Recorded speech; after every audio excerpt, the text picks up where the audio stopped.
США. Краіна, якая другой у свеце ў 1991 годзе прызнала незалежнасць Беларусі. Але ці ведалі вы, які амерыканскі прэзідэнт першым прыехаў у Беларусь? Не, гэта не Клінтон. А як у КДБ у Мінску адмовіліся ахоўваць таго самага Клінтона? А тое, што ў Беларусі было болей ядзерных зарадаў, чым у Францыі, Китая і Брытаніі разам узятых. І прычым тут США. Карацей, гісторыя адносін США і Беларусі цягнецца шмат год. Цяпер мы назіраем чарговы віток. Але хто ведае, што там выкіне Трамп? Спадзяюся, не ядерную бомбу. І можа у гэтым звар'яцелым свеце Мінск хутка сапраўды стане сталіцай США. Але прагнозы на будучыню пакінем Чаламу і Шрайбану, а сёння мы канал «Загляне сонца» занорваем у гісторыю Беларусі і США. Адразу ціснем падабаечку, бо там сапраўды вельмі цікава.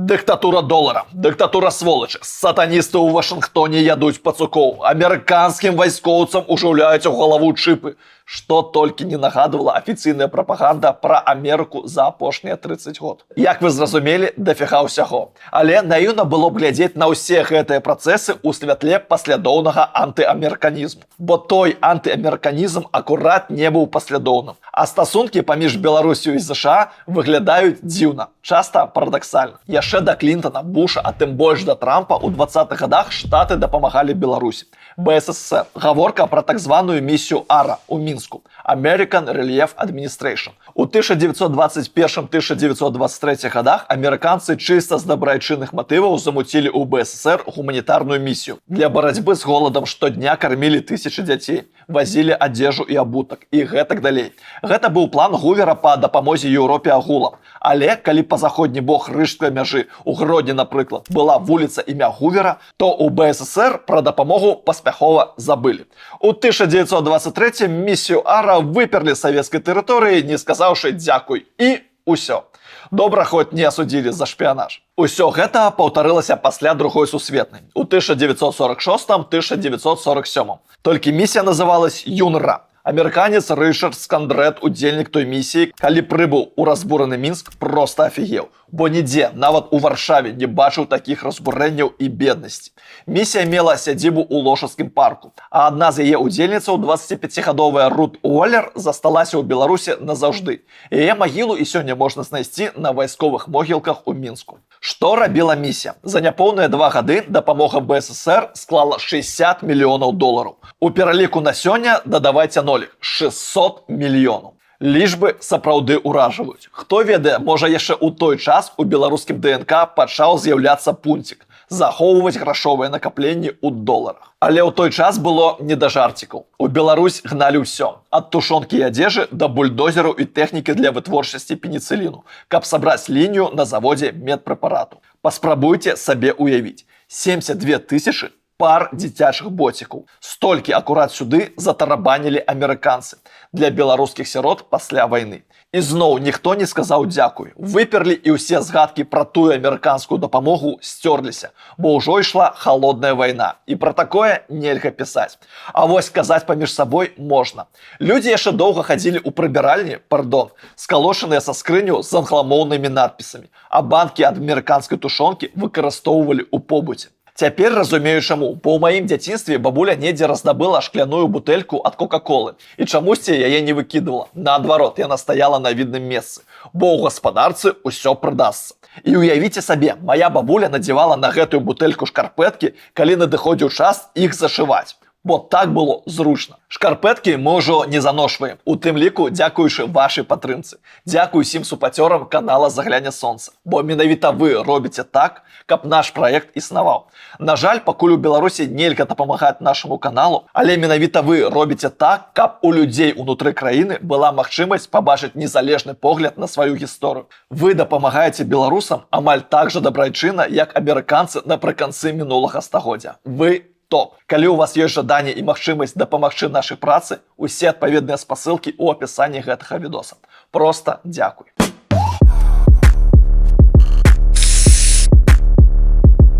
Прыкіньце, першы амерыканскі прэзідэнт, які пабываў у Мінску, быў зусім не Клінтон. Ім стаў Ніксан яшчэ ў 1974. То быў візіт да 30-годдзя вызвалення Мінска ад нацыстаў. Ніксан тады ускладаў кветкі на плошчы Перамогі, а потым яго васілі ў хаты. Але зразумела, БССР быў толькі пунктам у ваяжы ў Савок агулам на фоне пацяплення адносін. Прыкольна, што праз месяц пасля мінскага візіта Ніксан пайшоў у адстаўку па выніках вотэргейцкага скандала з праслухоўкай. Але ў часы Саўка БССР не асабліва цікавіла амерыканцаў, бо яны ведалі пра краіну няшмат. Турыстычныя буклеты па-англійску абмяжоўваліся базавай інфой пра брэсцкую крэпасць-герой і белавежскую пушчу. Калі ехаў, то хіба ў настальгічнае падарожжа. Калі казаць пра амерыканцаў-еўрэяў, эмігрантаў, напрыклад. Ну ці дзівакоў, як Лі Харві Освальд. Пра яго Мікітос рабіў адпаведную серыю. А вось сапраўдная цікавасць да Беларусі пачалася ў 90-е.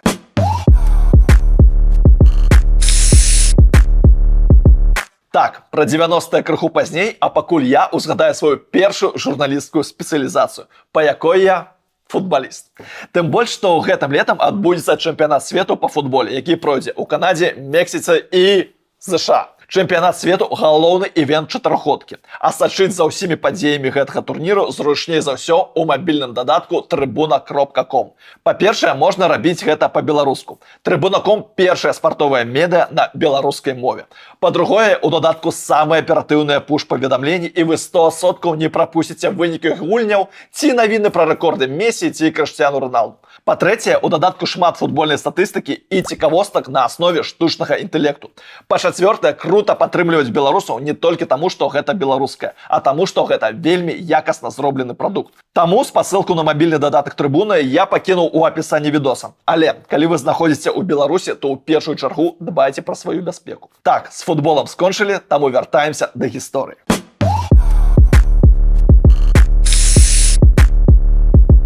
1180 стратэгічных і тактычных ядерных боезарадаў. Як думаеце, гэта дафіга ці такое сабе? Для параўнання, у арсенале США цяпер 3700. Чакаем вашага меркавання ў каментарах. Напісалі? Тады вось вам фан-факт.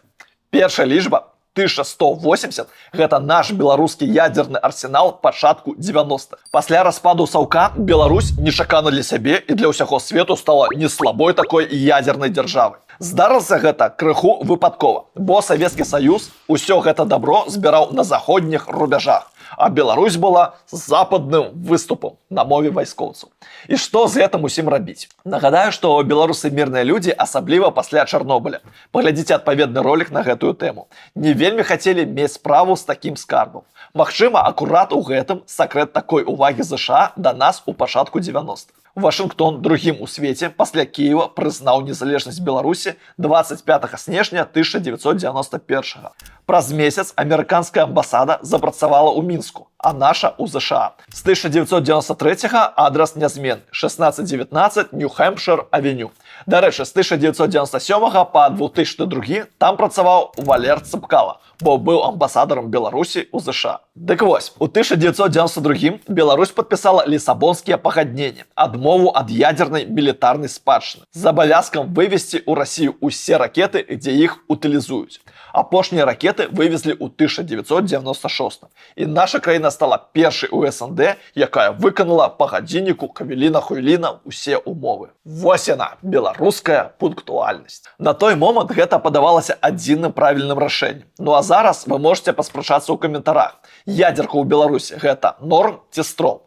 Напрыклад, украінцы шкадуюць, што здалі свае ракеты, бо каб былі, то Рашка б ніколі не адважылася напасці. А што было б з Беларусю? Чакаем вашыя думкі ў каментарах. У адказ на распраенне Беларусь атрымала грашовыя субсідыі.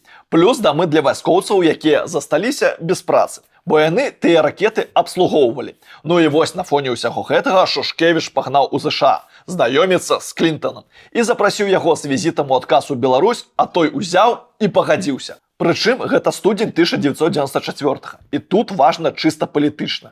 Як прыедзе, куды пойдзе, з кім сустрэнецца. Бо яно будзе адлюстроўваць пазіцыю ЗША на будучых прэзідэнцкіх выбарах у Беларусі. Павесіў інтрыгу? Тады цісніце падабаечку, а мы рухаемся далей.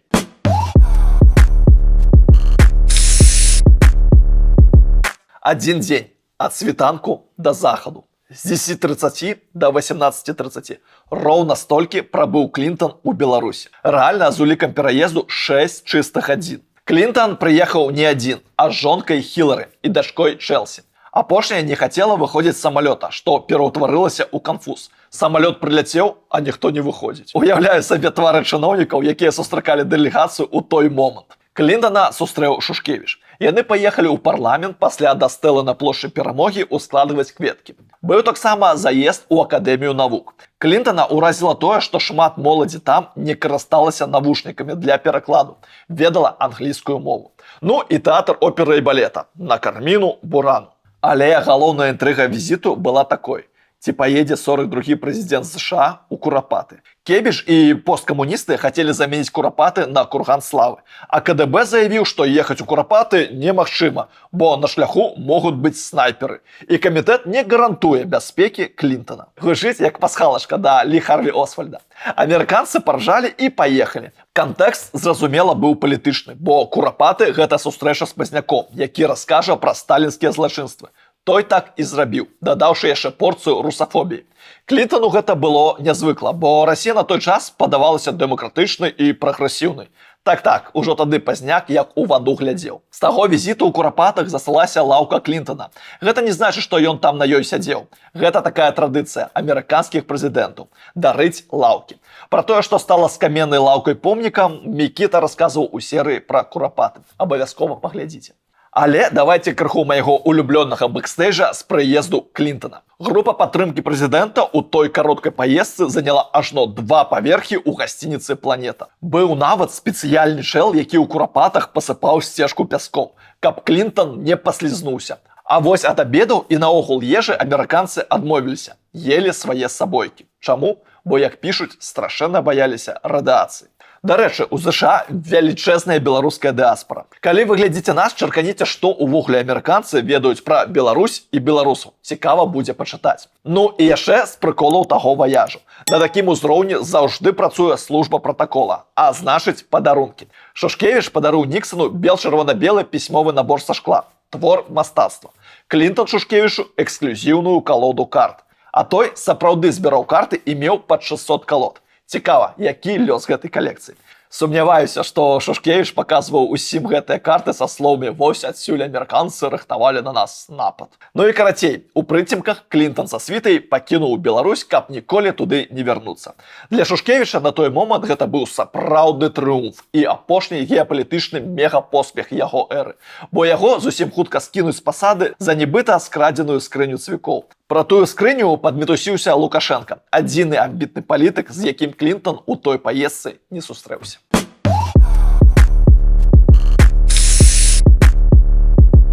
Падчас ваяжу ў Мінск Клінтон, як падлічылі ў Newsweek, паціснуў як мінімум 200 далоняў. Сярод іх не было далоні Лукашенка, што не перашкодзіла яму выйграць выбары 94-га, а пасля ў 1995-м самому прыехаць у ЗША і сустрэцца з Клінтонам. Ёсць фотапруф. Дарэчы, фоткі ў Лукашэнкі ёсць толькі з Клінтонам і Абамам.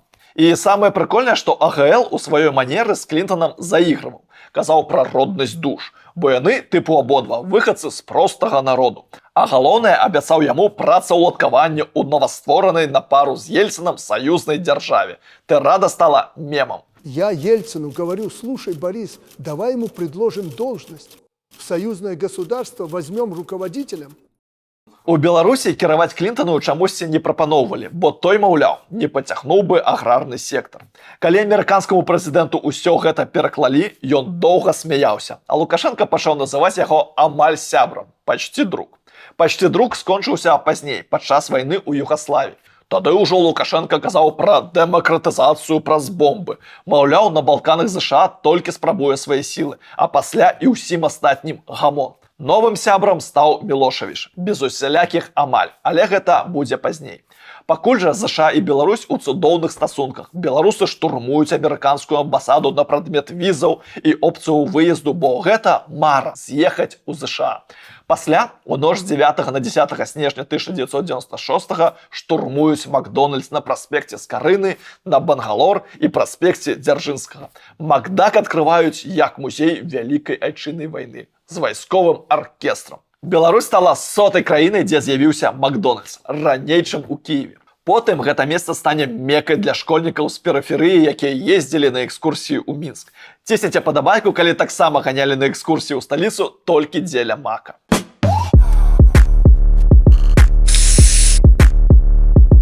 У 90-е амерыканскі бізнес і сам лад жыцця руліць у Беларусі. 1991 год. Магілёў, завод Белпак, сумесны з амерыканцамі прадпрыемства па вытворчасці поліэтылену. 1993 год. IBM уваходзіць і інвестуе ў Беларусь. 1993. Метромедиа International Group, гісторыя пра космас ТБ і платнае тэлебачанне. Асобна гісторыя мабільнага аператара Белсел, таксама амерыканскія грошы. У 1994 у краіну заходзіць Coca-Cola. У 1997 Ford. Завод кампаніі запрацаваў у пасёлку Абчак пад Мінскам. Там збіралі мікрааўтобусы Ford Transit і легкавушкі Ford Escort. Планавалася рабіць па 6 тысяч аўто на год, а ў выніку з канвейера паспелі выйсці 3661 і ў 2000-м лавачку прыкрылі. Карацей, гаворка пра тое, што да 1998 справы ішлі настолькі норм, што стасункам між краінамі не зашкодзіў нават прэцэдэнт з паветраным шарам. Нагадаю, у 1995-м беларускі збок збіў паветраны шар з двумя амерыканцамі. 55-гадовым Аланам Фрэнкелем і 68-гадовым Джонам Стюартам Джэрвісам. Яны загінулі. Гісторыя была ў тым, што шар з немаладымі спартоўцамі занесла на Беларусь з боку Польшы, а вайсковы верталёт расстрэліў іх кулемётнай чаргой. Шар загарэўся і ўпаў з вышыні 2000 метраў. Пра выпадак пісала амерыканская прэса. Дзівам было тое, што беларускі бок не папрасіў прабачэння, бо пацаны не выбачаюцца. І не прызнаў віны. Саміх жа амерыканцаў назвалі апошнімі ахвярамі халоднай вайны.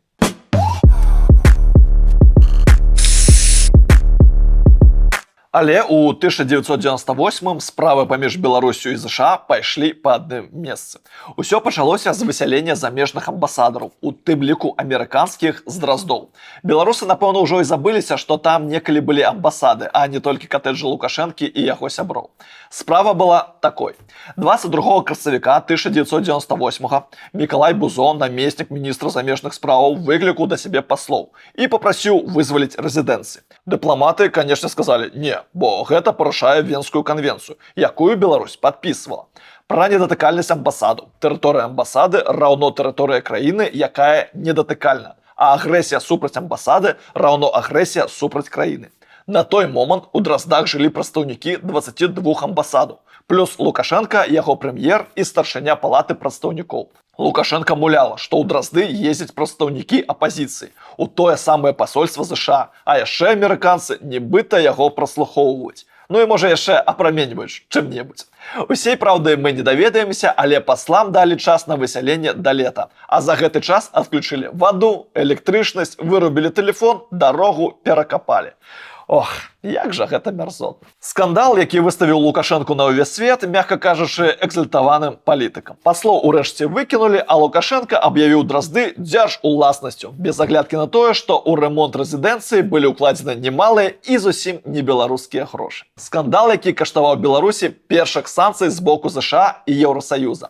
Тады упершыню быў складзены спіс са 130 беларускіх чыноўнікаў, якім забаранілі ўезд у ЗША. На чале, вядома, з Лукашэнкам. У 1999 Дзярждэп ЗША абвясціў чорны спіс з 13 краін, чыя палітыка, напружвае США, не адпавядала па правах чалавека і міжнародных стандартах. Так Беларусь упершыню аказалася ў адным спісе з Паўночнай Карэяй, Суданам, Афганістанам, Бірмай, Конга, Кубай, Іранам, Іракам. Сумна. Выбар быў зроблены. Прапагандзе далі адмашку і панеслася ўся тая ахінея пра піндосаў, якую мы чуем да гэтага дня. Шчыра, нават не хочацца паглубляцца ў гэты бруд. Але маленькая дэталька. Іранічная песня Сашы Кулінковіча «Грамадзянін, забі амерыканца» з'явілася акурат у 2001 годзе на фоне ўсёй гэтай гістэрыкі. Грамадзянін, забі амерыканца, калі ласка, забі амерыканца.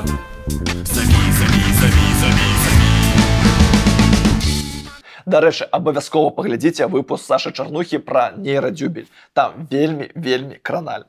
А лагічным вынікам усёй гэтай гісторыі стала сяброўскае кола, якое сфарміравалася вакол беларускага лідара. Мілошавіч, Хусейн, Чавес, Кадафі, тыя, хто стаіць на упэўненых антыамерыканскіх і антыдэмакратычных рэйках. Прыкольна, што Пуціна ў гэтым спісе яшчэ вельмі доўга не будзе. Пуцін будзе ганяць на ранча да Джорджа Буша малодшага і даваць адтуль інтэрв'ю, а Лукашенка ўжо ў акопе. Таму і рэпрэсіі супраць апазіцыі, і выкраданні палітыкаў, і палітвязні, і фальсіфікацыі выбараў ужо не маюць значэння, бо ты і так пад санкцыямі. Апафеоз канфлікту 2004 год. Кангрэс США прымае акт аб дэмакратыі ў Беларусі. Што там у Беларусі было ў 2004 годзе, ёсць выпуск на канале пра забыты рэферэндум. Сутнасць акту не ў тым, што ў сінявокую прыляцяць апачы і марскія коцікі, а ў падтрымцы сіл унутры краіны, якія змагаюцца за змены, то бок у падтрымцы апазіцыі. Пазіцыю США тады агучыў сенатар-рэспубліканец Маккейн. Мы будзем змагацца за тое, каб Беларусь вызвалілася ад тыраніі. І кропка. Акт падпісвае Джордж Буш, і гэта выглядае як сапраўдны смяротны вырак, асабліва пасля нядаўняй гісторыі Сербіі, Афганістанам і Іракам. Лукашенко Буша не забыў. Вы посмотрите на этого Буша. Пришел ковбой и начал палить во все стороны. А вось сустрэцца асабіста ім так і не давялося. Таму прыкол. У Белым доме у Буша ў гасцях былі Міленкевіч, Лябедзька, Северынец, нават Зміцер Хвідарук у 2007 годзе. А Лукашенко так і не был. Наогул, у Белым доме ён так і не пабываў. Можа, толькі пакуль.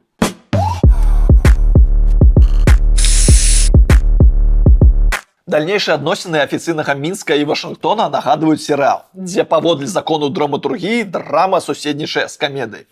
Пацяпленне з пахаладаннем, канфлікты з часовым мірам, нон-стоп, кругазварот. У 2008 новы віток канфлікту. Штат амерыканскай амбасады ў Мінску, а пасля вярнуліся на той час, скараціўся з 35 да 5 дыпламатаў. А гэтага мала нават для аказання консульскіх паслуг, не тое што для нармальнай працы. Больше того, КДБ заявляет про американских шпионов. Мы располагаем фактом действия агентурной сети, организованной сотрудниками Америки на территории Беларуси.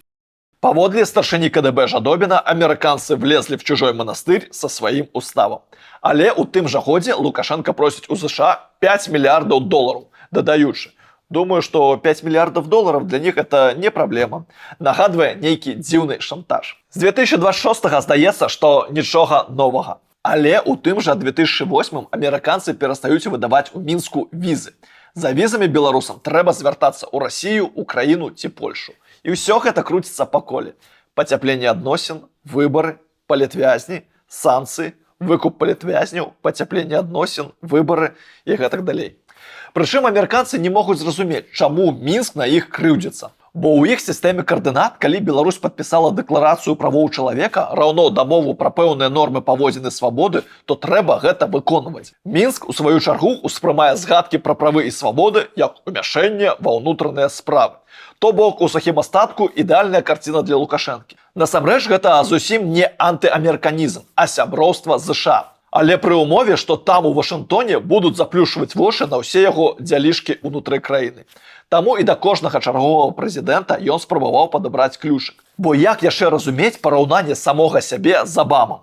А пасля дзіўныя тарады пра колер скуры таго самага Абамы. Ну, калі шчыра, такое сабе. І так ажно да Трампа, якога Лукашенко называў бульдозерам, але сам сябе пры гэтым трампістам. Паслядоўным антыамерыканізмам у духу Чавеса ці Кастра тут і не пахне. Гэта пра выгаду і свае умовы.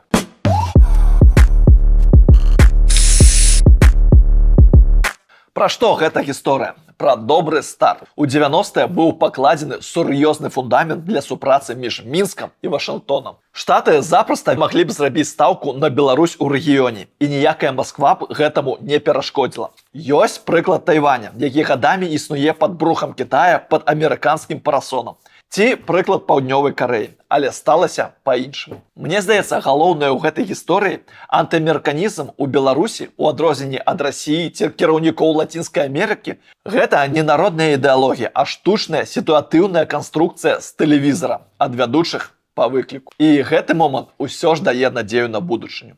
Таксама, як нам дае надзею на будучыню тое, што вы даглядзелі гэта відэа да канца.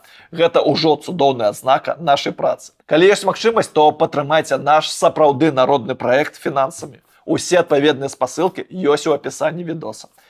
Даражэнькія, дзякую вам за прагляд, дзякуй за донат і давайце беларусець разам.